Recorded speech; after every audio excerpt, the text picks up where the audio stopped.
Balikan na po natin ang ulat kaugnay sa pagpapa-ospital at nakatakdang pagpapa-opera ni Janet Lim Napoles. May ulat on the spot si Jay Sabale. Jay? Maris, mahigpit pa rin ang security na pinatutupad dito sa Fort Santo Domingo kung saan nakadetain ang tinuturong utak ng pork barrel scam na si Janet Lim Napoles. Sa pagbabantay ng media rito, sa labas ng kampo simula kagabi wala pang nakukumpirma sa atin kung umalis na nga si Napoles. Ang mga miyembro ng Special Action Force na nakastation sa main gate ng fort ay hindi basta-basta nagpapasok ng mga tao maging sasakyan. Masusi nilang sinusuri ang mga pumapasok. Ang mga miyembro ng media naman ay hindi pa rin pinahintulutang makapasok.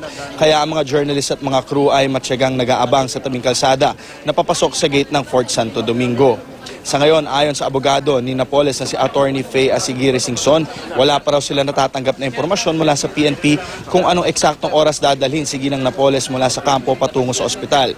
Hiling na rin daw ng kampo ni Napoles sa ospital ng Makati na kung maaari ay sabihan sila kung dinala o nadala na sa ospital si Napoles. Sa kabilang banda, ayon pa rin sa abogado ni Napoles, pinayagan na raw sila na doctors of choice ni Napoles ang magsasagawa ng operasyon sa kanya. Pero sinabi rin ni Attorney Singson na kailangan daw muna ng table conference sa pagitan ng mga doktor ni Napoles mula sa St. Luke's Global at taga-ospital na Makati bago simulan ang treatment. At patuloy naman ang pagbabantay natin dito sa Fort Santo Domingo para makita kung ano ba ang pinakabagong nangyayari dito. At yan muna ang latest mula dito sa Fort Santo Domingo. Balik sa inyo, Maris. Maraming salamat, Jay Sabale.